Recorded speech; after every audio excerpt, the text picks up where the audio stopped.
Bonjour, bienvenue sur cette quatrième séquence consacrée à la rupture du contrat de travail. Cette fois-ci, nous allons étudier la rupture conventionnelle individuelle. L'objectif est de comprendre l'intérêt du recours à cette rupture qui aujourd'hui connaît un grand succès. Alors exceptionnellement, nous allons faire un plan en 3 parties. Nous verrons donc après l'introduction les conditions pour effectuer une telle rupture, puis la procédure particulière et enfin les effets. La rupture conventionnelle individuelle a été reconnue par le législateur en 2008. Il s'agit de la possibilité pour les parties de se mettre d'accord sur une rupture ensemble. Aujourd'hui, cette rupture est exclusive des autres modes de rupture, à savoir la rupture latérale, mais également la rupture amiable. Autrement dit, lorsque l'employeur et le salarié veulent faire une rupture conventionnelle, ils ne peuvent pas utiliser la rupture amiable du Code civil. Comme son nom l'indique, c'est une rupture conventionnelle. Elles ne peuvent donc être imposées par l'une des deux parties à l'autre. Quelles sont les conditions pour conclure une rupture conventionnelle? Il faut bien évidemment conclure une convention de rupture. Celle-ci intervient entre les parties au contrat de travail et leur consentement, comme dans n'importe quel contrat, ne doit pas être vicié. C'est une pièce maîtresse car cette convention va fixer l'indemnité de rupture et également la date de la rupture. Pour ce qui concerne la forme de cette convention, dans le silence du texte, deux possibilités s'offrent en pratique. Soit la conclusion d'un contrat écrit, soit l'utilisation d'un formulaire d'homologation téléchargeable. Les deux formes sont admises et pratiquées. Il convient de préciser que la jurisprudence se montre assez exigeante sur la remise de la convention. En effet, elle exige que 2 exemplaires soient signés et que l'un des deux soit remis au salarié, ce qui est une application classique du droit des contrats. La Cour de cassation considère par ailleurs qu'il n'y a pas de présomption de la remise de la convention. C'est donc à celui qui invoque cette remise d'en apporter la preuve. Par ailleurs, si ces exigences ne sont pas remplies, eh bien la sanction est radicale. C'est la nullité de la convention et on en déduit alors que la rupture doit être requalifiée en rupture sans cause réelle et sérieuse. Les hypothèses dans lesquelles il est possible de recourir à une rupture conventionnelle individuelle sont relativement nombreuses. Voyons tout d'abord la seule hypothèse qui soit visée par la loi. Elle concerne les salariés protégés. En effet, le législateur a considéré qu'il était possible d'opérer une rupture conventionnelle pour un salarié protégé dès lors qu'on avait l'autorisation de l'inspection du travail. Ensuite, dans le silence de la loi, eh bien, c'est la jurisprudence qui a examiné les autres hypothèses. Au gré des situations qui se sont posées, la Cour de cassation a pu préciser les hypothèses où la rupture conventionnelle est possible. La première question qui s'était posée, c'était dans le cadre de difficultés économiques et la Cour de cassation a considéré qu'il est possible de faire une rupture conventionnelle. Il ne faut simplement pas que l'employeur en profite pour contourner les règles contraignantes du licenciement pour motif économique. Concernant le harcèlement moral, la Cour de cassation a d'abord considéré qu'il n'était pas possible de faire une rupture conventionnelle car il y avait violence possible de la victime. En revanche, elle est venue préciser ensuite qu'elle était seulement impossible, la rupture conventionnelle, lorsque le harcèlement moral est établi. En cas de situation conflictuelle, la Cour de cassation admet la rupture conventionnelle. Il faudra simplement vérifier que, là encore, le consentement n'est pas vicié.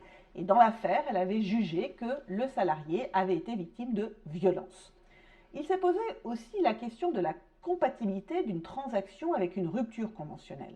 La Cour de cassation considère qu'il est possible de faire une transaction, simplement, elle ne doit pas porter sur la rupture en elle-même du contrat, puisque par définition, la rupture est conventionnelle. Enfin, il y a plusieurs hypothèses où le licenciement est prohibé et pourtant la Cour de cassation a admis la possibilité d'une rupture conventionnelle individuelle avec le salarié. C'est le cas pour des hypothèses de suspension du contrat de travail, d'une part pour le congé de maternité et les 4 semaines qui suivent l'expiration de la période de protection, mais aussi lors d'une suspension du contrat pour accident du travail ou maladie professionnelle. Enfin, récemment, elle s'est prononcée sur la possibilité d'une rupture conventionnelle individuelle pour un salarié inapte. Étudions pour continuer la procédure propre à la rupture conventionnelle individuelle. Cette procédure n'est pas compliquée, mais il faut être rigoureux sur les différentes étapes. Nous aurons d'abord les entretiens et la possibilité de rétractation. Nous verrons ensuite la demande d'homologation pour voir la date de la rupture. La première étape officielle consiste en un ou plusieurs entretiens selon le Code du travail. Il faut préciser que, en l'absence d'entretien, la sanction est radicale, c'est la nullité de la convention et donc la requalification en un licenciement sans cause réelle et sérieuse. La jurisprudence a précisé que c'est à celui qui se prévaut de l'absence d'entretien d'en rapporter la preuve. De nombreuses questions se sont posées sur les modalités de l'entretien, sachant que le Code du travail est totalement silencieux sur la question. La Cour de cassation a considéré qu'il n'y avait pas de forme exigée, pas de délai minimum pour signer la convention. Autrement dit, on n'a pas les mêmes exigences que pour la convocation à un licenciement. Concernant la faculté d'assistance, là on retrouve un parallélisme avec le licenciement puisque le salarié peut se faire assister par un autre salarié membre des représentants du personnel ou lorsque l'entreprise n'est pas dotée d'un CSE par un conseiller du salarié. Quant à l'employeur, il peut se faire assister par une personne de son choix, sachant que les modalités sont différentes selon la taille de l'entreprise. En tout état de cause, le défaut d'information, soit de la possibilité d'assistance, soit de la possibilité de contacter au préalable Pôle emploi, ne sont pas des formalités substantielles. Autrement dit, leur non-respect n'entraînera pas la nullité, simplement éventuellement l'octroi de dommages et intérêts. La deuxième étape, la rétractation, est très spécifique à la rupture conventionnelle. En effet, le Code du travail reconnaît et aux salariés et à l'employeur la possibilité de se rétracter, c'est-à-dire de faire marche arrière, pendant les 15 jours calendaires qui suivent la signature de la convention. Il suffira à la partie qui veut se rétracter d'envoyer un courrier à l'autre partie pendant le délai donné. Dans ce cas, la rupture conventionnelle s'arrête, le contrat de travail se poursuit. Voyons maintenant l'homologation par l'administration du travail et la date de la rupture conventionnelle. Troisième étape, l'homologation. C'est la partie la plus diligente qui va adresser la demande d'homologation à la direction régionale des entreprises, de l'emploi, du travail et de la sécurité, la DRETS, qui a remplacé la directe.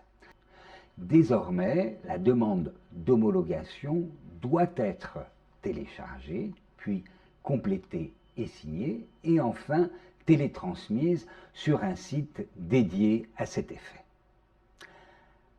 À la réception de la demande d'homologation, l'administration du travail dispose d'un délai d'instruction qui est de 15 jours ouvrables.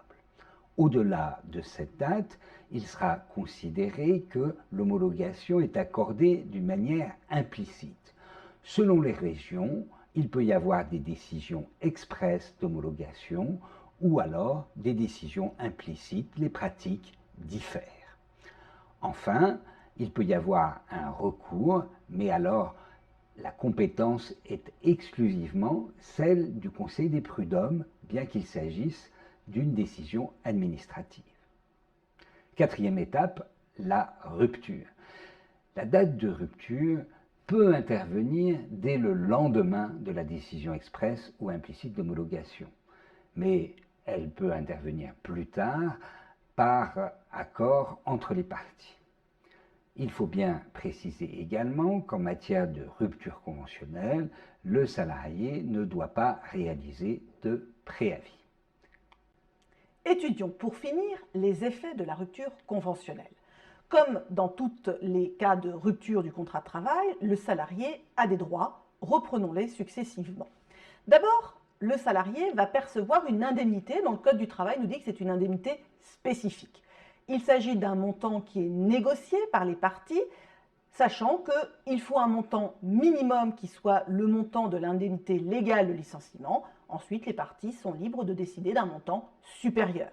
Le régime juridique est le même que pour les indemnités de licenciement en termes d'exonération, mais il y a un complément à prendre en compte, en effet, une taxation un forfait social de 20% de l'indemnité, ce qui peut ajouter un coût important à la rupture conventionnelle. La rupture conventionnelle donne le droit au chômeur potentiel de percevoir les allocations si, évidemment, il remplit les conditions posées par Pôle emploi pour percevoir des indemnités de chômage. Comme dans toute rupture, le salarié devra recevoir des documents, un certificat de travail, le reçu pour solde de tout compte et l'attestation pour le Pôle emploi.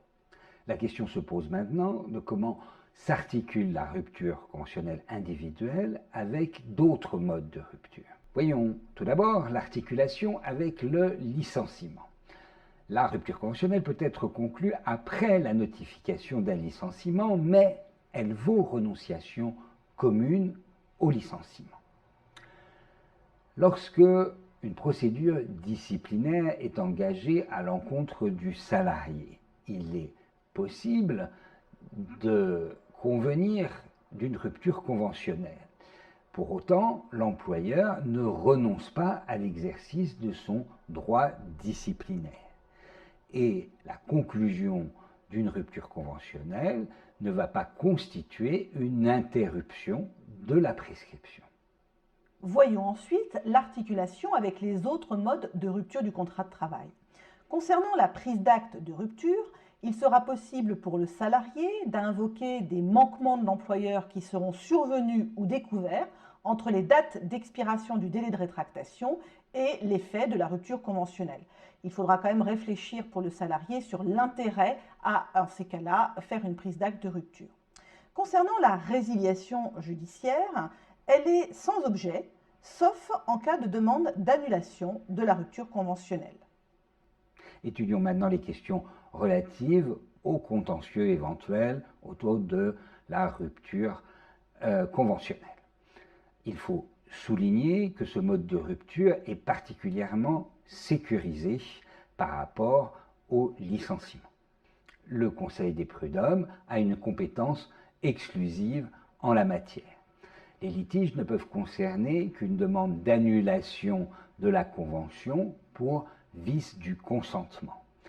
Par ailleurs, il ne peut pas y avoir de contentieux distinct pour la décision administrative d'homologation. C'est dans un délai de 12 mois que doit être engagée l'action judiciaire à partir de la date d'homologation. Par ailleurs, l'action collective d'un syndicat a été déclarée irrecevable. Que retenir en synthèse de la rupture conventionnelle? Il est assez simple de faire une rupture conventionnelle, la pièce maîtresse étant une convention, sachant que la jurisprudence a admis largement la possibilité de faire une rupture conventionnelle. La procédure se fait en 4 étapes, un ou plusieurs entretiens, un délai de rétractation offert aux deux parties, une demande d'homologation à l'adresse, et enfin la rupture qui se fait possiblement dès le lendemain de l'homologation sans qu'il y ait de préavis. Dans le cas d'une rupture conventionnelle, le salarié va percevoir une indemnité spécifique, il aura le droit au chômage et les recours sont quand même relativement limités. Ils relèvent de la compétence exclusive des prud'hommes. Merci de votre attention.